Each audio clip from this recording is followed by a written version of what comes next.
Guys free ফায়ারের সবথেকে গরিব স্কোয়াড নিয়ে র্যাঙ্ক পুশ করতে করতে আমি চলে আসলাম সিএস র্যাঙ্কের রিজন টপ 50 এর ভিতরে। গরিব স্কোয়াড কারণ এখানে আমি এক গরিব, আমার কাছে তেমন জামা কাপড় না থাকায় আমি একই জামা কাপড় পরে বছরের পর বছর খেলি। আর আমার টিমমেট গুলো আরো গরিব কারণ এরা আবার আমার থেকে এই জামা কাপড় গুলো ধার নিয়ে খেলে। তাই আমি চিন্তা ভাবনা করলাম যে আজকে আমিও আর গরিব থাকবো না আর এদেরকেও গরিব রাখবো না।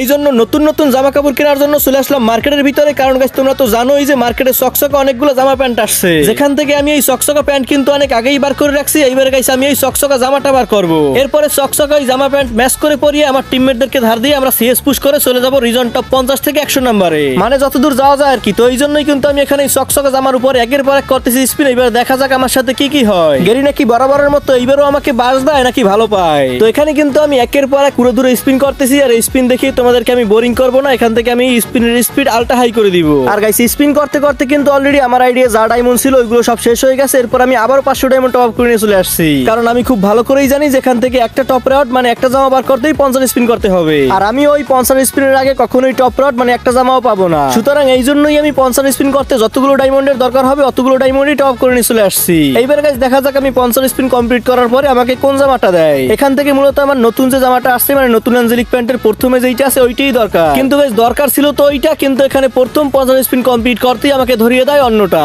মানে এখানে আমাকে রেড অ্যাঞ্জেলিকের হুডিটা দিয়েছে, কিন্তু এটা দিয়ে কি আমি ছিড়বো? এটা দিয়ে আমি কি করব? তো প্রথম 50টা স্পিনই কিন্তু আমার বাস গেল। এবার ওই জামাটার জন্য আমাকে আবার 50টা স্পিন করতে হবে। মানে গাইস আমার 50 স্পিনের ডায়মন্ডও গেল, টাকাও গেল, যেটা দরকার ছিল ওইটাও পেলাম না, যেটা পেলাম এইটা আমার কোনো কাজেই লাগবে না। আর আমি শুরুতেই তোমাদেরকে বলছি যে আমি হিসাব করে 50 স্পিনের জন্যই ডায়মন্ড টপ করে আনছি। তো এখানে এবার আমার 50টা স্পিনও শেষ আর আমার আইডিয়ার ডায়মন্ডও শেষ। মানে এখন আমাকে আবারও ডায়মন্ড টপ করতে হবে। ডায়মন্ড টপ করতে হবে মানে আমাকে আবারও মারা খাওয়ার জন্য রেডি হতে হবে। তো এইবারে গাইস আমি আবারও মারা খাওয়ার জন্য 1100 ডায়মন্ড টপ করে নিয়ে চলে আসছি। এখন দেখা যাক আমি এই 1100 ডায়মন্ডের স্পিনে আমার দরকারি জামাটা পাই নাকি আমি এখন এই 1100 ডায়মন্ডও মারা খাই। তো একের পর এক খুব দ্রুত 5টা করে স্পিন করা হচ্ছে, আর এই স্পিনের ভিডিও তোমাদের সামনে আবার হাই স্পিডে চলতেছে। মানে গাইস প্রথম 50টা স্পিন মারা খাওয়ার পরে আমার মনে হচ্ছে আবারও 50 স্পিন মারা খাওয়ার জন্যই করতেছি। তো বলতে বলতে তোমরা এখানে দেখতে পাচ্ছ আমার কিন্তু আবারও 50 স্পিন কমপ্লিট হয়ে গেছে। আর এইবারের 50 স্পিন কমপ্লিট করার পরে আমাকে দেওয়া হয় ওল্ড অ্যাঞ্জেলিকের টি-শার্টটা। মানে 4টা অ্যাঞ্জেলিকের টি-শার্ট আসছে, এর ভিতর থেকে দরকার আমার একটা, মানে টপটা, কিন্তু ওইটা বাদে আমাকে সবগুলোই দিচ্ছে। সবগুলো দিচ্ছে বলতে আমার মনে হয় আগে এই 3টে বার করতে হবে, এরপরে সর্বশেষ আমাকে ওইটা দিবে। তো এখন দেখা যাক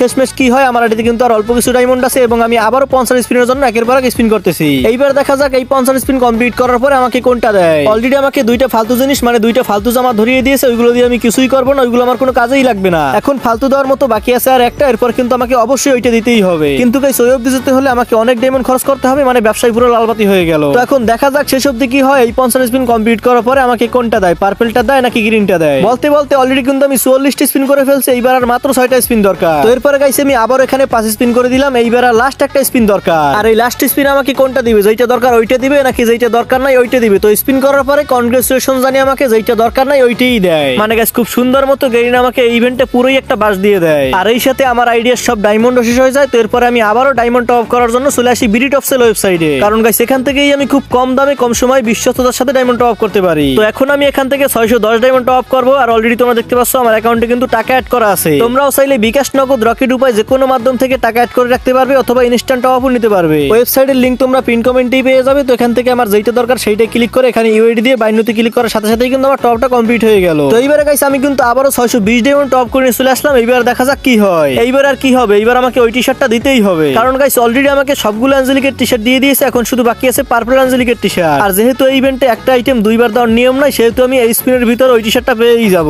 সুতরাং গাইস এখন শুধু 50 স্পিন কমপ্লিট হওয়ার পালা। 50 স্পিন কমপ্লিট হলেই কিন্তু এবার আমি পার্পল অ্যাঞ্জেলিকের টি-শার্ট পেয়ে যাব। তো উড়া ধুরা স্পিন চলতেছে, একের পর এক 5 স্পিন করে চলতেছে। আর অলরেডি কিন্তু আমরা 50 স্পিনের খুব কাছাকাছি চলেও আসছি। আর গাইস তোমরা যদি কেউ টপটা বার করতে চাও তাহলে সর্বোচ্চ হলে মানে আমার মতো অবস্থা হলে তোমাদেরকে হাইডেস্ট 2500 মতো ডায়মন্ড লাগবে। আর যদি লাক ভালো থাকে তাহলে 1 স্পিন 2 স্পিন 5 স্পিনের ভিতরেও পেয়ে যেতে পারো। কিন্তু এই ইভেন্টের টপ আইটেম পাওয়ার সবচেয়ে বেশি চান্স হচ্ছে 50 স্পিনে। আমিও ভাবছিলাম হয়তো আমারও 50 স্পিন লাগবে, বেশি হলে 100 স্পিন লাগবে, কিন্তু ওখান থেকে একেবারে 200 স্পিন লাগলো আমার বার করতে। তো যাই হোক গাইস বলতে বলতে এখানে কিন্তু অলরেডি আমার 40টা স্পিন করা শেষ, এখন আর মাত্র 10টা স্পিন দরকার। কিন্তু এই সময় আবার আরেকটা কাহিনী হয়, মানে ডায়মন্ড হালকা কিছু শর্ট পড়ে। তো যাই হোক বিষয় নেওয়ার পরে আমি আবারও হালকা কিছু ডায়মন্ড টপ করে এনে 5 স্পিন করে আমার ওই পার্পল অ্যাঞ্জেলিকের টি-শার্টটা বার করে ফেলি। আর সবকিছু ম্যাচ করে পরানোর পরে দেখতে পাচ্ছ আমার ক্যারেক্টার কিন্তু অস্থির একটা লুক চলে আসছে, মানে সবকিছু একেবারে চকচক করতেছে। তো এরপরেই গাইছি আমি এই চকচক করা জামা প্যান্ট পরে আমার টিমমেটদেরকে পরিয়ে আমরা চলে গাইস একটা সিএস র্যাঙ্ক ম্যাচের ভিতরে। আর দেখতে পাচ্ছ এখানে আমাদের ফুল স্কোয়াডের গেটআপ কিন্তু সেই রকম লাগতেছে, আবার সবার মাথায় রিজনের টাইটেল, মানে পুরোই একটা অস্থির লুক চলে আসছে। কিন্তু এখন আমার কথা হচ্ছে অস্থির লুক আসুক আর মারাত্মক লুক আসুক, আমি কন্টেন্ট ক্রিয়েটর, ভিডিও সুন্দর করার জন্য আমার নতুন নতুন জামা কাপড়ের দরকার হয়। এই জন্যই মূলত আমি নতুন নতুন ড্রেসগুলো বার করে কন্টেন্ট তৈরি করি, গেম প্লে করি, যেন তোমাদের ভিডিওটা দেখতে আরো ভালো লাগে। মানে তোমাদেরকে আমি বলতে চাচ্ছি, তোমাদের যদি ফাও টাকা থাকে তাহলে গেমের ভিতরে খরচ করতে পারো, আর নইলে গেমের ভিতরে টাকা খরচ করার কোনো মানেই হয় না। যাই হোক, মনে হয় তোমাদেরকে আমি বুঝাতে পারছি। তো এইবারে আমরা ম্যাচের দিকে ফোকাস করি। তো এখানে তোমরা শুরুতেই দেখছো যে আমরা ফুল স্কোয়াডই কিন্তু রিজনে আছি, আর আমরা ফুল স্কোয়াড নতুন নতুন চকচকা জামা পরে চলে আসছি ম্যাচের ভিতরে। যদিও এই ম্যাচের ভিতরে আমি গেম প্লে করার জন্য আসি নাই, আসছি ড্রেসটা শো করার জন্য। কিন্তু এখানে আমরা এই নতুন ড্রেসের প্রথম ম্যাচের প্রথম রাউন্ডে আমরা হেরে যাই, এরপর চলে আসি দ্বিতীয় রাউন্ডে। তো প্রথম রাউন্ড অলরেডি আমরা হেরে গেছি, আর যদি এই ম্যাচটাই আমরা হেরে যাই তাহলে বুঝতে পারবো যে এই বান্ডিলটা আসলে একটা কুফা বান্ডিল। তো যাই হোক গাইস, এখন শেষ অবধি দেখা যাক কি হয়। এখানে দ্বিতীয় রাউন্ডে আসার পরে আমার সাথে একটা কাহিনী হয়ে যায়, মানে আমি কিন্তু শুরুতেই ডাউন হয়ে যাই। এরপরে আবার জেনারেটরের মাধ্যমে রিভিভ পেয়ে যাই, আর হিল টিল করার পরে দেখি যে আমার সামনে একটা প্লেয়ার, তো এই প্লেয়ারটাকে আমি হেডশট বডি শট দিয়ে মেরে দিই, আর এখানে এই রাউন্ড আমরা জিতে যাই। আর এই রাউন্ডটা জেতাই আমাদের ছিল সবচেয়ে বড় ভুল। কেন ভুল এটা তোমরা এখনই বুঝতে পারবে। তো নরমালি গাইস ওদেরকে আমরা দ্বিতীয় রাউন্ড হারিয়ে দেওয়ার পরে তৃতীয় রাউন্ড হারানোর জন্য প্রস্তুতি নিচ্ছিলাম, কিন্তু এখানে দেখো আমাদের সাথে কি কাহিনী ঘটে। শুরুতেই আমাদের একজন টিমমেট অ্যাবনর্মাল ভাবে ডাউন খেয়ে চিল্লাপাল্লা শুরু করে, এরই মধ্যে দেখি যে আমাদের আরো একজন ডাউন হয়ে গেছে, এরই মধ্যে আমরা ফুল স্কোয়াডই মারা খেয়ে যাই। মানে গাইস অপোনেন্টে চলে আসছে হ্যাকর, যদিও চলে আসে না, ওই কিন্তু না পারার কারণেই হ্যাকম্যাক লাগিয়ে এখন খেলা শুরু করছে।